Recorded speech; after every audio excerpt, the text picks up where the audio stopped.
सेठ RT. Agarwal Hindi higher secondary school. विषय वाणिज्य व्यवस्था और संचालन, कक्षा 12। मैं H.O. अग्रवाल ऑनलाइन एजुकेशन में आपका हार्दिक स्वागत करता हूं। दोस्तों, आज हम इस वीडियो में अधिकार सौंपना के मूल तत्व के बारे में चर्चा करेंगे। अधिकार सौंपना के मूल तत्व कौन कौन से हैं?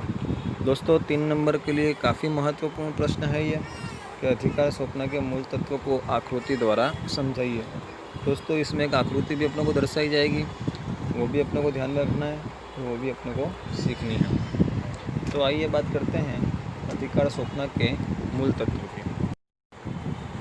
लुइस एलन अधिकार सौंपना के विषय में बताते हुए कहते हैं कि अधिकार सौंपना ये अन्य व्यक्तियों को अधिकार और दायित्व सौंपकर प्रभावशाली दिखने के लिए उत्तरदायित्व का स्थापना करता है। उनके कथानुसार अधिकार सौंपना में निम्न तत्वों का समावेश होता है।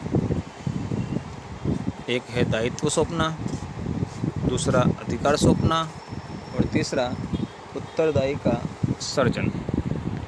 वैसे दायित्व, अधिकार सौंपना और उत्तरदायित्व तीनों पायों का एक समान महत्व है। ये तीनों तत्व स्वतंत्र होने के बावजूद भी परस्पर जुड़े हुए हैं, जिनके संतुलन से कार्यक्षम व्यवस्था तंत्र का ढांचा रचा जा सकता है। देखो दोस्तों, आकृति में अपने को बताया हुआ है। सबसे पहले टॉप पर है तिपाई। ये तिपाई है एक प्रकार की। तिपाई के 3 पाए, जिसमें दायित्व, अधिकार और उत्तरदायित्व। ये तिपाई काय की है? अधिकार सौंपने के मूल तत्व की है।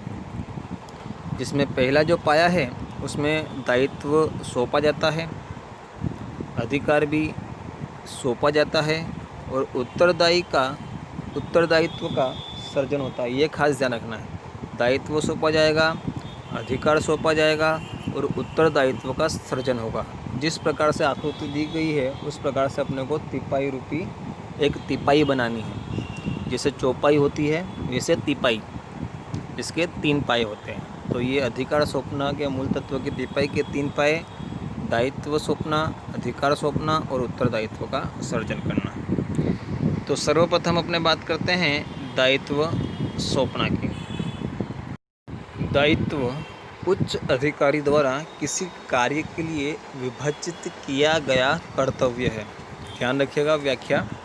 दायित्व उच्च अधिकारी द्वारा किसी भी कार्य के लिए विभाजित किया गया क्या है? कर्तव्य है। कोई निश्चित कार्य को पूर्ण करने के लिए यदि कोई कार्य सौंपना आवश्यक हो तो वह दायित्व है। दूसरी व्याख्या, दायित्व के कारण आदेश देने वाले और अधीनस्थ के बीच में संबंध स्थापित होते हैं, क्योंकि अधीनस्थ आदेश देने वाले के द्वारा सौंपे गए सभी कर्तव्यों का पालन करने वाला है। जैसे कि अधीनस्थ का हमेशा उसके उच्च अधिकारी के प्रति उत्तरदायित्व रहता है। अधिकार और दायित्व के विषय में यह स्पष्टता आवश्यक है कि जब किसी कार्य के संबंध में दायित्व बांटा जाए तब उस संबंधी अधिकार उस व्यक्ति को देना आवश्यक होता है। इसके लिए अधिकार अनुसार दायित्व देने के विचार की हिमायती की जाती है। यदि दायित्व के प्रमाण में अधिकार दिया जाए तो उसका अधिकार दिया जाए तो उसका दुरुपयोग होने की संभावना बढ़ जाती है।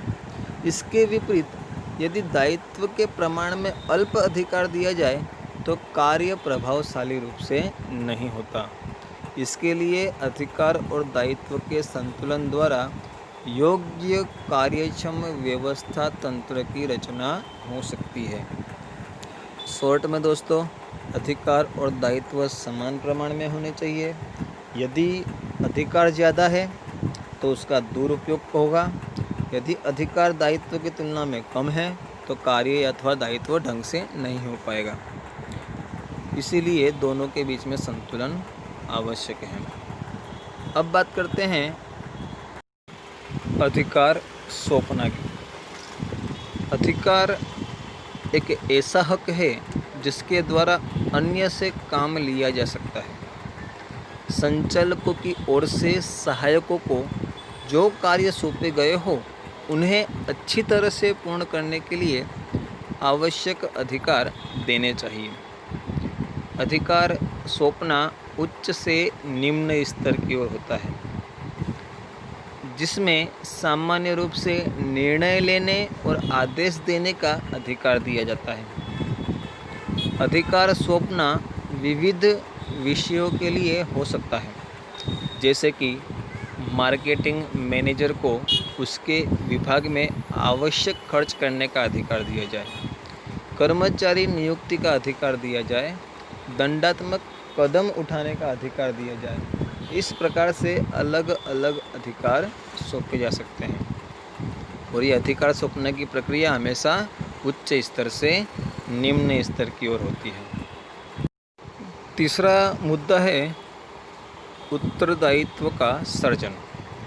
अधीनस्थों द्वारा किए गए कार्य का उत्तर देने का दायित्व निकटतम उच्च अधिकारी का होता है, जिसे उत्तरदायित्व कहते हैं। दोस्तों, व्याख्या खास ध्यान रखना उत्तरदायित्व की, कि अधीनस्थों द्वारा किए गए कार्य का उत्तर देने का दायित्व निकटतम उच्च अधिकारी का होता है, जिसे उत्तरदायित्व कहते हैं। इन अधीनस्थों को उनका उच्च अधिकारी निस्संदेह कार्य सौंपे गए कार्य के लिए अधिकार और दायित्व देता है। इसके बावजूद उच्च कार्य के अंतिम परिणाम के लिए अधिकारी ही उत्तरदायित्व रखता है। अधिकार और दायित्व सौंपने के पश्चात अधिकार सौंपने वाले को देखना चाहिए कि अधीनस्थ सौंपे गए कार्य को व्यवस्थित रूप से करते हैं या नहीं। अधीनस्थों को सौंपे गए कार्य के परिणाम के बारे में उच्च अधिकारी अपने उत्तरदायित्व से मुक्त नहीं हो सकते। इसके बारे में चर्चा अपने पहले भी करी थी कि हमेशा कोई भी व्यक्ति अपने दायित्व से छटक नहीं सकता, वो मुक्त नहीं हो सकता, सभी को उत्तर देना पड़ता है। उत्तरदायित्व निम्न से उच्च स्तर की ओर होता है। ध्यान रखिएगा दोस्तों, दायित्व सौंपना और अधिकार सौंपना उच्च स्तर से निम्न स्तर की ओर होता है, जबकि उत्तरदायित्व विरुद्ध होता है, निम्न से उच्च स्तर की ओर होता है। उत्तरदायित्व को सौंपा नहीं जा सकता, वो ऑटोमेटिक सर्जित होता है। हम किसी को कार्य यानी कि दायित्व सौंप सकते हैं, उस कार्य को पूरा करने के लिए अधिकार सौंप सकते हैं, लेकिन उत्तरदायित्व सौंप सकते नहीं हैं। वो ऑटोमेटिक सर्जित होता है, ऑटोमेटिक उत्पन्न होता है। जैसे हिसाबी अधिकारी द्वारा हिसाब लिखने का दायित्व अकाउंटेंट को सौंपा जाता है, परंतु हिसाब सही है या नहीं यह जांचना और भूल या गड़बड़ संबंधी उत्तर देने का उत्तरदायित्व हिसाबी अधिकारी का ही होगा, न कि हिसाब लिखने वाले अकाउंटेंट का। आज के इस वीडियो में दोस्तों इतना ही। यह चैप्टर यहाँ पर पूर्ण होता है।